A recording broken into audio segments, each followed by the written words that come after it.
Bhim army का ये जो आंदोलन है, ये सिर्फ भीम आर्मी के संगठन के लोगों का आंदोलन नहीं है। इस संगठन के साथ हर जाति धर्म के लोग जुड़े हुए हैं।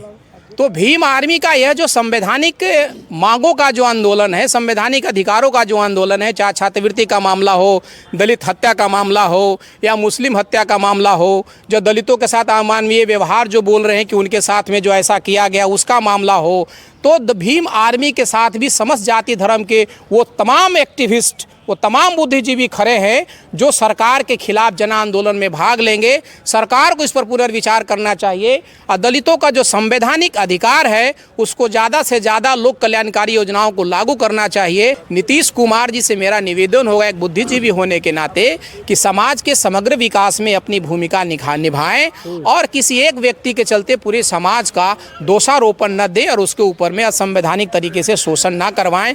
अगर कोई समाज का व्यक्ति ऐसा करता है तो उनके साथ वो करे कानून ऑलरेडी बना हुआ है, उसको करे तरीके से लागू करा के 24 घंटे में अंदर उसकी गिरफ्तारी होनी चाहिए और उसका स्पेशल ट्रायल करके उसको सजा का प्रावधान करना चाहिए। और अगर ऐसा कोई नहीं करता है तो वहाँ के डीएम और एसपी को पनिशमेंट करना चाहिए according to IPC.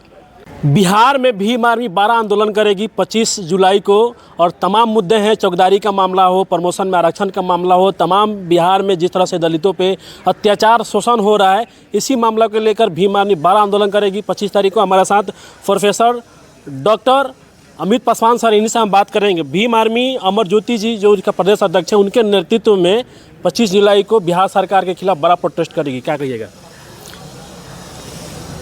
Bhim army का बिहार में जो कार्यक्रम रहा है हमेशा, वो दलितों के हित कर रहा है और वो हर संवैधानिक इशूज़ को लेके गांव-गांव तक लोगों के पास में जाते हैं। उनका जो भी कार्यक्रम होता है काफ़ी सराहनीय होता है और अमर ज्योति जो हैं वो काफ़ी परिपक्व लीडरशिप के एक युवा साथी हैं। उनके नेतृत्व में यह कार्यक्रम हो रहा है, बहुत अच्छी बात है।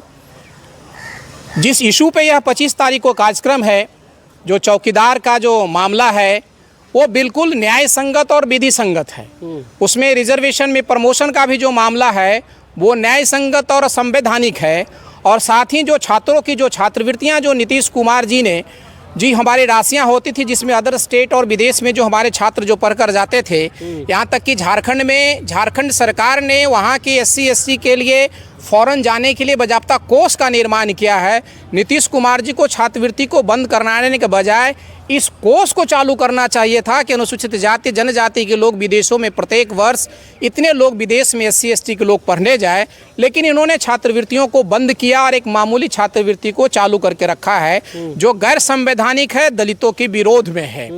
जहाँ तक चौकीदार का मामला है तो देखिए, चौकीदार में बहुत सारे के लोग जो तर्क लगा रहे हैं उनको शायद ज्ञान विधि का लॉ का जानकारी नहीं है। मैं बार बार बोलता हूं कि जो चीज़ें 100 साल से ज़्यादा ट्रेडिशनली चला हो, जो वीरता का प्रतीक हो, जो कुर्बानियों से भरा पड़ा हो, उसके साथ सरकार को छेड़छाड़ नहीं करना चाहिए। सरकार को चाहिए कि चौकीदारी प्रथा जो दुसाध जाति का ब्रिटिश टाइम से है और ब्रिटिशर्स ने हमारे ऊपर में दया नहीं किया है। ब्रिटिश हुकूमत को कायम करने में 1757 का जो लड़ाई है जो नदिया जिला बंगाल में पड़ता है, वो दुसाध का देन है कि इस भारत जैसे देश में अंग्रेजों की सरकार खड़ी हुई, उसकी सारी सेनाएं जो दुसाध जाति की और चंडाल जाति की थी। तो चंडाल जाति और दुसाध जातियों के वीरता के बल पे अंग्रेजों ने उनको यह पारितोषिक दिया था। हालांकि इससे बड़े बड़े पारितोषिक देना चाहिए था अंग्रेजों को, लेकिन एक चौकीदारी प्रथा हर गाँव में जो दिया था, क्योंकि गाँव को कंट्रोल ताकत से करने की जो क्षमता थी, अर्थात चौकीदार का मतलब उस जमाने में उस गांव का प्रशासक हुआ करता था, इन्फॉर्मर्स हुआ करता था, एडमिनिस्ट्रेटिव पावर हुआ करता था, जो अंग्रेजों को वहां की सारी विधि व्यवस्था का जो रिपोर्ट जो आजकल CID CBI का जो काम है भारत सरकार के डिपार्टमेंट में, ब्रिटिश काल में वो दुसाध जाति के लोग बिहार और बंगाल में क्या करते थे, तो उसे प्रोटेक्शन देना चाहिए था नीतीश सरकार को। लेकिन नीतीश सरकार ने विधि सम्मत नहीं, संविधान के विरुद्ध जाकर एक दुसाध जाति को जानबूझकर टारगेट करके, अरे भैया आपको रामविलास पासवान से दुश्मनी रही थी, चिराग पासवान से दुश्मनी है, वो एक व्यक्ति है। रामविलास पासवान, चिराग पासवान का गुलाम हमारा दुसाध जाति नहीं रहा है। दुसाध जाति नेता पैदा करता है, चाहे वो चिराग हो, चाहे रामविलास हो, चाहे ललन पासवान हो, चाहे छेदी पासवान हो, चाहे जो कोई भी पैदा हुआ, वो दुसाध अपने वोटों से पैदा करते हैं, समाज के सहयोग से लोग पैदा करते हैं। सर, जिस तरह से 25 तारीख को भीम आर्मी बड़ा आंदोलन करेगी, बड़ी की सरकार से भिड़ेंगे भी, लाठीचार्ज हो सकता है, जो तमाम मुद्दे के लेकर जो आंदोलन होगा, तो क्या लगता है जो यहाँ के मुख्यमंत्री हैं नीतीश कुमार जी, उनकी मांगों को पूरा करेंगे? जिस तरह से अभी ताज़ा मामला है कि मुजफ्फरपुर में एक दलित समाज के यहाँ कुछ वहाँ के जातिवादियों ने मारा पीटा, फिर उनके मुंह पे पेशाब भी कर दिया, नंगा भी घुमाया। ये तमाम मुद्दे को लेकर आंदोलन है 25 तारीख को। देखिए, भीम आर्मी का ये जो आंदोलन है, ये सिर्फ भीम आर्मी के संगठन के लोगों का आंदोलन नहीं है। इस संगठन के साथ हर जाति धर्म के लोग जुड़े हुए हैं। तो भीम आर्मी का यह जो संवैधानिक मांगों का जो आंदोलन है, संवैधानिक अधिकारों का जो आंदोलन है, चाहे छात्रवृत्ति का मामला हो, दलित हत्या का मामला हो या मुस्लिम हत्या का मामला हो, जो दलितों के साथ अमानवीय व्यवहार जो बोल रहे हैं कि उनके साथ में जो ऐसा किया गया उसका मामला हो, तो भीम आर्मी के साथ भी समस्त जाति धर्म के वो तमाम एक्टिविस्ट, वो तमाम बुद्धिजीवी खड़े हैं जो सरकार के खिलाफ जन आंदोलन में भाग लेंगे। सरकार को इस पर पुनर्विचार करना चाहिए और दलितों का जो संवैधानिक अधिकार है उसको ज़्यादा से ज़्यादा लोक कल्याणकारी योजनाओं को लागू करना चाहिए। और जो शोषण हो रहा है, उस अत्याचार जो अधिनियम नियम बना हुआ है, उसके वो चेयरमैन हुआ करते हैं, उसकी मीटिंगें होनी है, लेकिन वो कमीशंस में ऐसे लोगों को बैठाते हैं, उस पद पे ऐसे लोगों को बैठाया जाता है जो सरकार की दलाली करते हैं। सरकार की दलाली के बजाय दलित अत्याचार पर तुरंत एक्शन कैसे हो, ऐसे पदाधिकारियों को नियुक्त करें, ऐसे चेयरमैन मेंबर बनाएं, ऐसे कलेक्टरों पर दबाव बना सके वैसे पदाधिकारियों को भेजें ताकि दलित अत्याचार रुके। क्योंकि आज़ादी की इतनी वर्षों के बाद अमानवीय व्यवहार हमारे दलित के साथ में ऐसा कोई करे, उनके साथ अमानुषिक व्यवहार करे, यह सहन करने योग्य नहीं है। ऐसे लोगों को फांसी की सज़ा देनी चाहिए, सामूहिक बहिष्कार करना चाहिए। और तो मैं मानता हूं कि जिस जिले में होता उस जिला कलेक्टर को इसका पार्टी बनाना चाहिए कि आपके लीडरशिप में ये काम हुआ, क्योंकि जिला कल्याण पद, जिला जो अधिकारी होता है उसकी जिम्मेदारी संवैधानिक अधिकारों का संरक्षा का जिम्मेदारी होता है। इसलिए ऐसा प्रावधान करना चाहिए कि किसी भी जिले में अगर दलितों के ऊपर में किसी भी तरह का अत्याचार होता है तो उसका जिम्मेदार वहाँ का कलेक्टर और वहाँ का एसपी होना चाहिए।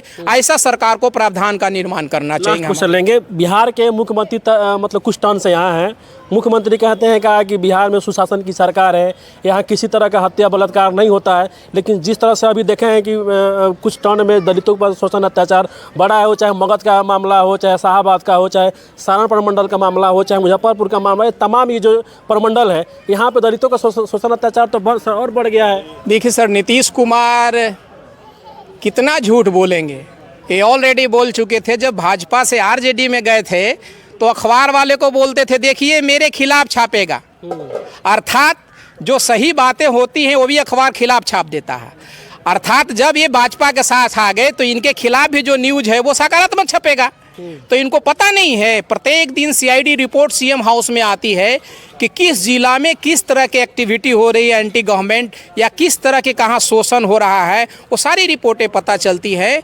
नीतीश कुमार जी से मेरा निवेदन होगा एक बुद्धिजीवी होने के नाते कि समाज के समग्र विकास में अपनी भूमिका निभाएं और किसी एक व्यक्ति के चलते पूरे समाज का दोषारोपण न दें और उसके ऊपर में असंवैधानिक तरीके से शोषण ना करवाएं।